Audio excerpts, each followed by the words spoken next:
It started on a morning that didn't feel like it should matter. The laundromat near my apartment smelled faintly of detergent and metal, and the hum of the dryers was steady, like a background song I didn't choose. I had headphones in, but no music playing, just a habit I hadn't broken. It made it easier to look like I was occupied, easier to avoid small talk. That's when she walked in. I'd known her most of my life, technically. She was my best friend's mom, Mrs. Hale, though he never called her that. She lived 2 blocks from here, in the same house I used to sleep over at in middle school. I hadn't seen her in months, maybe a year. Still, she looked the same. No, sharper somehow. Confident in that way people carry themselves when they've already lived through too much to care about little things. She noticed me before I could pretend I hadn't noticed her. "You do your laundry here?" she asked, shifting a canvas bag from one arm to the other. "Yeah," I said, tugging out one earbud even though it wasn't playing anything. "Place is convenient." Not my best line.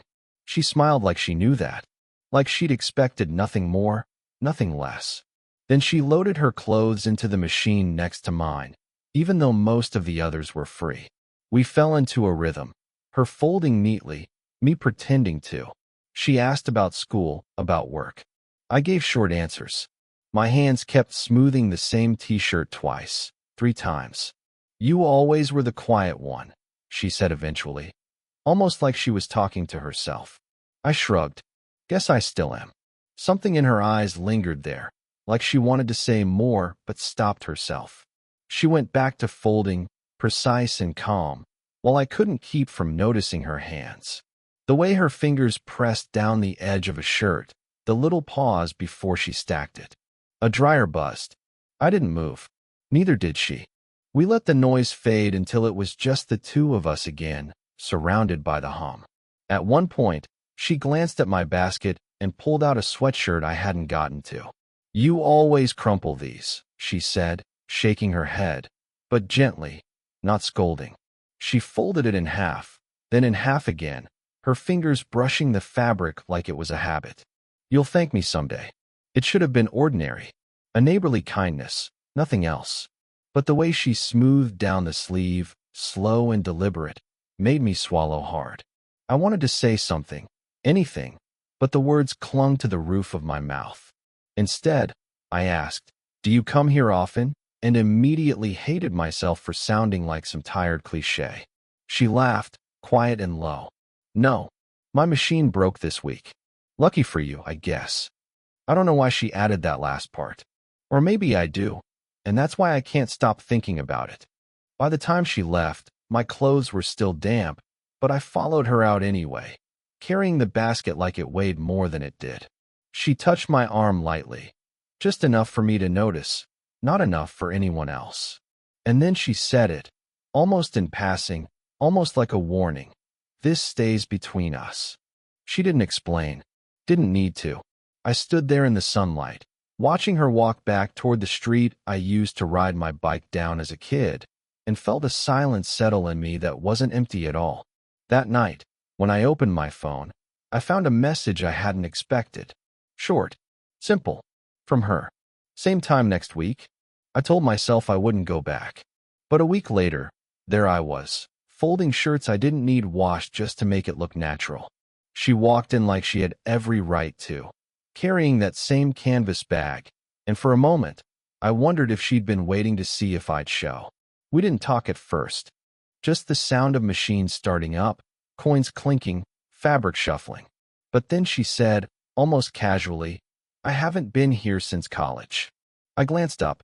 She was staring at the spinning glass window of the washer, like it was easier to talk to that than to me.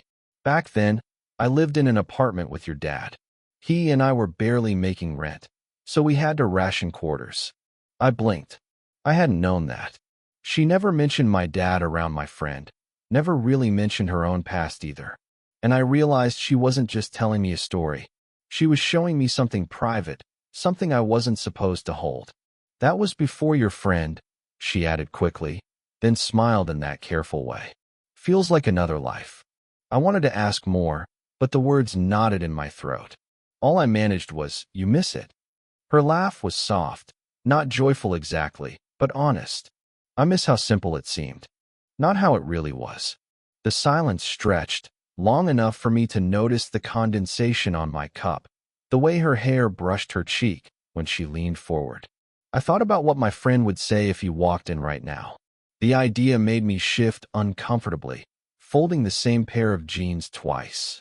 I told myself to stop staring. I told myself to leave. Instead, I said, I never figured you for someone who'd do their own laundry. She smirked. Don't let the manicure fool you. I've had to clean up plenty. Her eyes flicked to me then, steady and knowing. You think I'm what, untouchable? I swallowed. The heat in my chest wasn't from embarrassment, not exactly.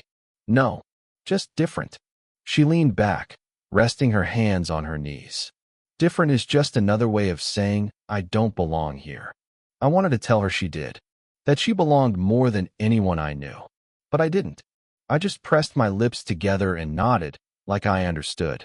Later, after we'd loaded our dryers and sat waiting, she pulled 2 paper cups of tea from her bag, still warm, still steaming. She slid one toward me without a word. I wrapped my hands around it, letting the heat sink in, trying not to imagine her doing that same thing at her kitchen table alone. We didn't drink right away. We just sat there, side by side, steam curling into the hum of the machines. At one point, my knee brushed hers. Just an accident. Or maybe not. I didn't move it right away, and neither did she. I don't know why that moment stayed with me. Maybe because it felt like someone finally saw me. And maybe because, when she finally stood to leave, she didn't say goodbye. She just rested her hand briefly on my shoulder, firm enough to feel like an answer to a question I hadn't asked. I kept telling myself it was harmless. Just 2 people who happened to run into each other on laundry day. But when the 3rd week came and went, and she didn't show, it felt like someone had pulled a rug out from under me. I waited anyway. The hum of the dryers was louder than usual. My phone buzzed once, a text from my friend, but I couldn't bring myself to answer. He was asking if I'd come by later, watch the game. I stared at the screen until the words blurred. And then she appeared, finally, carrying that same canvas bag, her hair pulled back like she'd rushed. You came, I said, before I could stop myself. She paused at the doorway, searching my face. You sound surprised. I thought maybe you weren't. I trailed off, folding a shirt that wasn't even mine. My hands fumbled, the sleeves twisting. She reached over, straightened it without comment. Her fingers brushed mine, light, but enough to make me still. For a few minutes, it was normal again, the rhythm of folding, the hum of machines. But there was something tighter in the air, like neither of us knew what to do with the space between us. She broke it first. Your friend said you've been busy. The words landed harder than I expected. I looked at her. You talked to him? Briefly, she said, avoiding my eyes. He mentioned you've been distracted. The way she said it, careful, weighted, made me wonder if she'd already guessed why. My chest tightened. And what did you say? Her lips pressed together. A pause. Then, nothing. We let silence fill in the rest. It should have ended there. I should have kept my head down, folded the clothes, gone home. But she sighed softly, rubbed her temple, and whispered, This is a mistake. The words lodged under my skin. I wanted to argue, to ask mistake for who, but all I managed was, Do you believe that? She looked at me then, really looked, and for a second, everything else fell away. The rumble of machines, the fluorescent lights, the noise of the street outside. I thought she was going to answer. Instead, the laundromat door swung open. A man carrying a duffel bag walked in, gave us a polite nod, and moved past. The spell broke instantly. She stepped back, almost too quickly. Her hand tightened around the strap of her bag. We shouldn't, she started, then cut herself off. I swallowed hard, my throat dry. I know, but I didn't move away. Neither did she. The dryers buzzed. She reached to grab her things, but her hand lingered on the counter. Mine hovered nearby, close enough that if I shifted an inch, I didn't. Instead, our eyes met in that sliver of space between acting and retreating. Her breath caught, quiet but unmistakable. And then, Just as I leaned the smallest fraction forward, she turned, gathering her clothes, her bag, and walked out without a word, leaving me there with a chest full of unfinished sentences. It happened on a Thursday evening. Not at the laundromat, not in some planned way. Just a chance crossing on the sidewalk. She was carrying groceries, one bag cutting into her wrist, and I offered to walk with her. She didn't argue. We took the long way, through the park. The sun was low, the air cool. She walked a step ahead, the bag swinging lightly, like she was trying to keep it casual. "You've been avoiding me," I said before I could think better of it. Her steps slowed, then picked up again. "You noticed?" I laughed once, hollow. Hard not to. She didn't answer right away. We passed a bench. She stopped suddenly, set the bag down, and sat. I followed, the wood still warm under us. "I don't know what you want from me," she said finally, staring at the path, not at me. I shifted, leaned forward, my elbows on my knees. "I don't know either." "Not exactly." "Then why are we here?" The question should have been sharp, but it wasn't. It was tired, soft, like she'd been holding it in. "Because it feels different when I'm with you," I said, my voice low, almost a whisper. "Like I can breathe. Like someone actually sees me." Her hand twitched on her lap, almost like she wanted to reach for mine, but she didn't. She kept her gaze fixed on the gravel.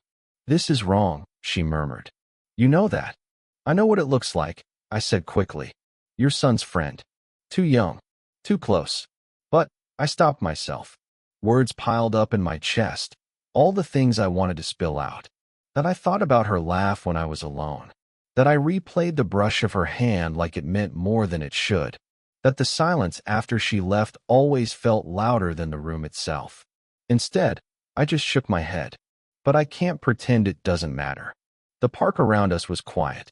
A jogger passed in the distance. A dog barked somewhere, muffled. She finally turned, and our eyes met. Her face was calm, almost too calm. But her eyes, they gave her away. "You think I don't feel it too?" she said softly. The words hung there, fragile and heavy all at once. I felt my throat tighten, my palms sweat. I wanted to close the space between us, to lean in and end the guessing. But she looked away first, pulling in a deep breath, steadying herself. "You'll regret it," she added, barely audible. I opened my mouth, but nothing came. The air between us felt thin, stretched. Her hand brushed against the bench, fingers curling lightly on the wood. Mine moved instinctively, close enough to almost touch.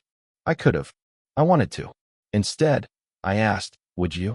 The question lingered, unanswered, hanging in the space between us like a thread ready to snap. After that night on the bench, something shifted. Not forward. Not exactly backward either. Just sideways. She didn't come to the laundromat again. Not once. I went every week anyway, even when I didn't need to, loading machines with half-full bags just for the chance.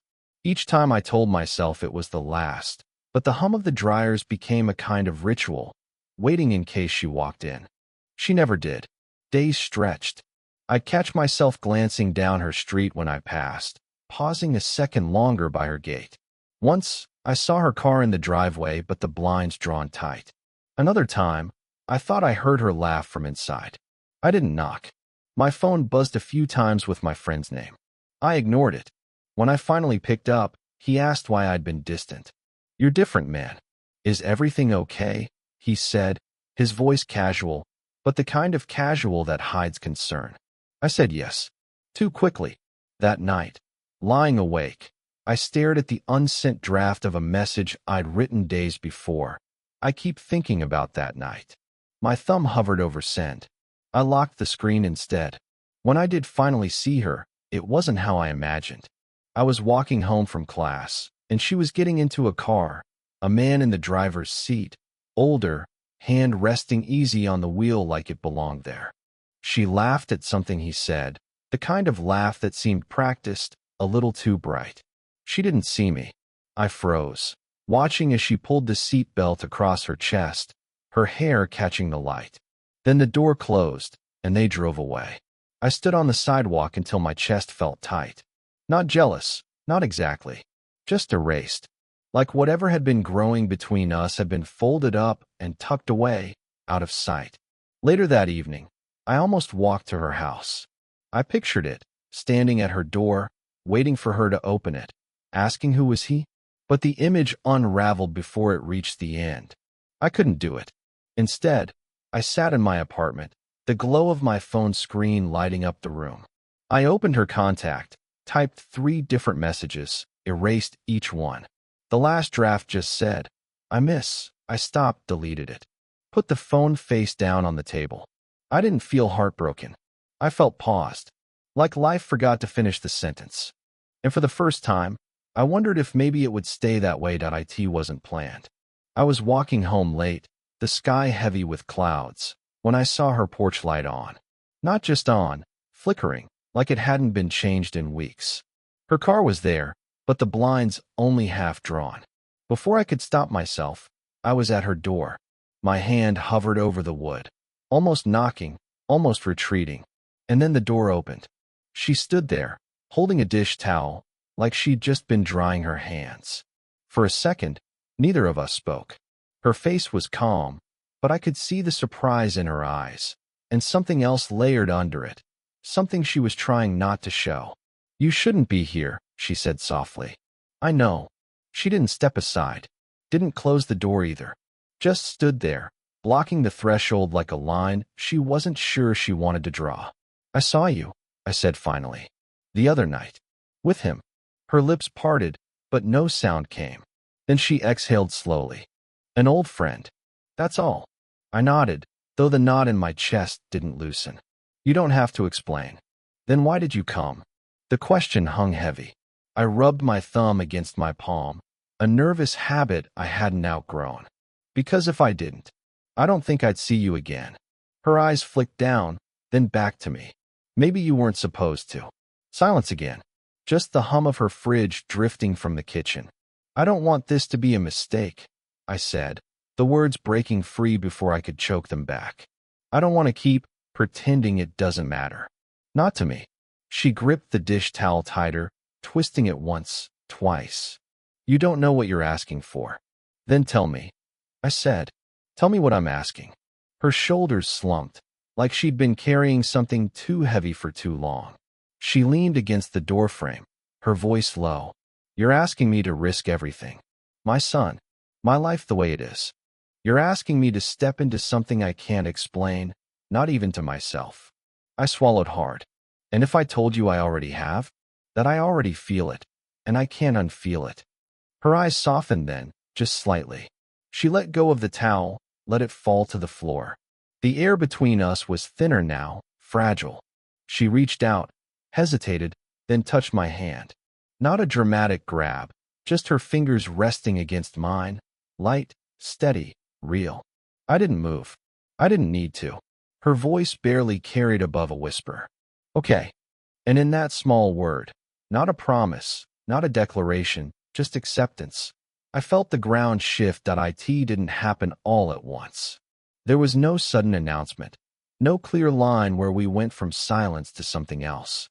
It was smaller than that, the way habits slowly rearranged themselves.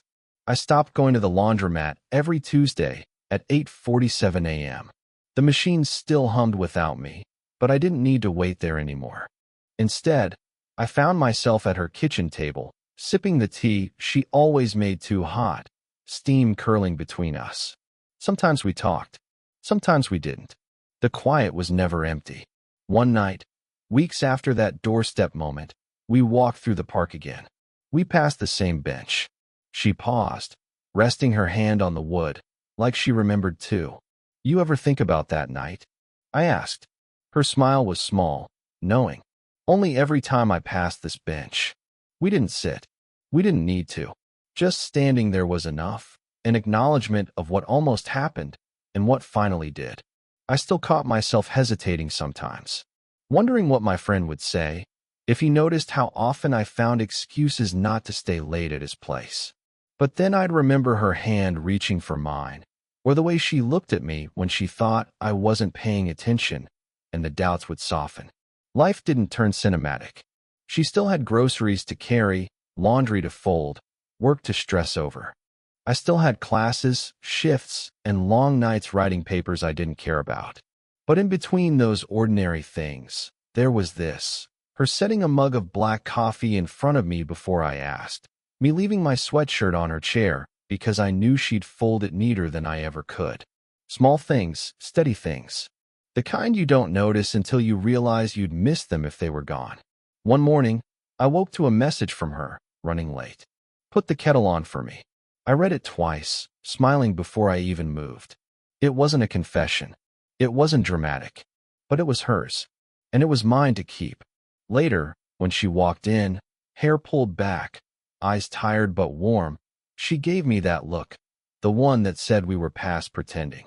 I handed her a mug, steam rising between us, just like always. We sat in the quiet, not waiting for anything, not bracing for what might go wrong. Just here. And for the first time, I understood. Love wasn't in the almost moments, or even in the ones that nearly broke me. It was in this. The ordinary, the unremarkable, the real. I don't think anyone else would understand why that mattered. But she did. And that was enough.